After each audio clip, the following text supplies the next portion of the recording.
अल्लाह पाक ने अपने बंदों की हिदायत के लिए दुनिया में हज़ारों नबी व रसूल भेजे। अलग अलग कौमों की तरफ अलग अलग ज़मानों में अलग अलग नबी तशरीफ़ लाए। उन नबियों को अल्लाह पाक ने एक ख़ास कमाल अता फरमाया जिसे मोज़िज़ा कहा जाता है।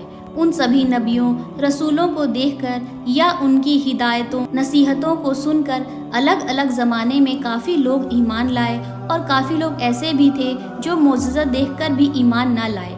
ऐसे लोगों ने नबियों की कारमातों उनके कमाल को जादू कहकर ठुकरा दिया। ऐसे लोगों ने एक खुदा को मानने से इनकार कर दिया और नबियों रसूलों की बताई नसीहतों को नहीं माना।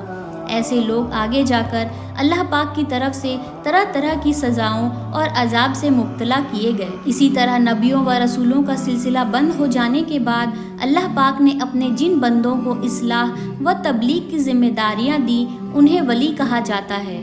अल्लाह ने अपने इन वलियों को भी कुछ खास ताकतें अता फरमाई जिन्हें करामात कहा जाता है। ज़रूरत पड़ने पर अल्लाह के इन नेक बंदों ने अल्लाह की बख्शी हुई इस ताकत का इस्तेमाल फरमाया। आपने दूर व नज़दीक के सैकड़ों वलियों की करामातें सुनी होंगी। इन्हीं सभी में एक वली है हमारे सुल्तान हिंद हज़रत ख्वाजा गरीब नवाज रहमतुल्लाह अलैह। इनकी बहुत सी करामातें आपने सुनी होंगी। आप अपने प्यारे रसूल के फरमान के मुताबिक तबलीग व इस्लाह के लिए हिंदुस्तान शरीफ लाए और अजमेर को अपना तबलीग मरकज़ बनाया। अजमेर पहुंचते ही आप आराम करने के लिए जिस पेड़ के नीचे बैठे वहां उस वक्त के राजा के जानवर बैठा करते थे। राजा के सिपाहियों ने जब आपको बैठा देखा तो राजा के सिपाहियों ने आपसे कहा, यहाँ से उठ जाओ, यहाँ हमारे राजा के ऊँट बैठा करते हैं। आप हजरत ख्वाजा गरीब नवाज रहमतुल्लाह अलैह ने फरमाया, ऊँट तो कहीं और भी बैठ सकते हैं। यह सुनकर राजा की सिपाहियों ने आपको तेज़ आवाज़ में उठने को कहा। आप उसी वक्त वहाँ से उठ गए और चल दिए। अगले दिन एक अजीब सा वाक़या हुआ। जब राजा के सिपाहियों ने बैठे ऊँट को अपनी जगह से उठाना चाहा तो ऊँट तमाम कोशिशों के बावजूद नहीं उठे। यह देखकर सिपाही दंग रह गए और सारी बात अपने राजा को बताई। राजा ने सिपाहियों को हज़रत ख्वाजा गरीब नवाज रहमतुल्लाह अलैह से माफ़ी मांगने को कहा और कहा कि उन्हें ढूंढो और उनसे माफ़ी मांगो।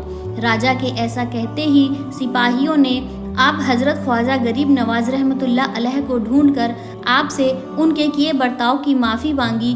हज़रत ख्वाजा गरीब नवाज रहमतुल्लाह अलैह ने उसी वक्त उन्हें माफ़ कर दिया और कहा कि तुम जाओ, तुम्हारे ऊँट अब खड़े हो जाएंगे। सिपाहियों ने जब वापस जाकर ऊँट को उठाना चाहा तो ऊँट उसी वक्त उठ गए। सुभान अल्लाह, यह है हमारे ख्वाजा गरीब नवाज का मर्तबा। हज़रत ख्वाजा उस्मान हारूनी रहमतुल्लाह अलैह हज़रत ख्वाजा गरीब नवाज के पीर मुर्शिद थे। यह वही बुजुर्ग है जिनकी खिदमत में हमारे ख्वाजा गरीब नवाज ने अपने जवानी के 20 साल गुजारे। एक बार की बात है, एक दिन आप अपने पीर हज़रत ख्वाजा उस्मान हारूनी रहमतुल्लाह अलैह के साथ सफ़र में थे। सफ़र पर चलते चलते आप दजला नदी के किनारे पहुँचे। नदी पार करने के लिए कोई कश्ती नहीं थी। हज़रत ने फरमाया, मोइनुद्दीन अपनी आंखें बंद कर लो। फिर थोड़ी देर बाद फरमाया, आंखें खोल दो। जब ख्वाजा गरीब नवाज ने अपनी आंखें खोली तो आप देखते हैं कि दोनों दजला नदी के पार पहुंच चुके हैं। आपने हज़रत ख्वाजा उस्मान हारूनी रहमतुल्लाह अलैह से पूछा, हम दोनों नदी के पार कैसे आ गए? हज़रत ने फरमाया, मैंने सिर्फ 5 मरतबा सूरह फातिहा पढ़ी थी, उसकी बरकत से अल्लाह पाक ने हम दोनों को खैरियत के साथ दरिया के पार पहुंचा दिया। तो दोस्तों, यह मकाम और मर्तबा उन्हीं को नसीब होता है जो अपनी ज़िंदगी अल्लाह की मर्ज़ी के मुताबिक ढाल लेते हैं और फिर उसी के हो जाते हैं। इसलिए अल्लाह पाक उनकी ज़बानों में ऐसी तासीर अता फरमा देता है कि वह जो कहते हैं वह हो जाता है। यह ताकत हर किसी को नहीं मिलती, यह सिर्फ अल्लाह के ख़ास बंदों को दी जाती है। जिसने अपने आप को अल्लाह के हवाले कर दिया, समझो उसने अपनी ज़िंदगी में सब कुछ पा लिया। तो दोस्तों, अगर आपको यह वीडियो अच्छी लगी हो तो लाइक कर देना और चैनल को सब्सक्राइब कर देना।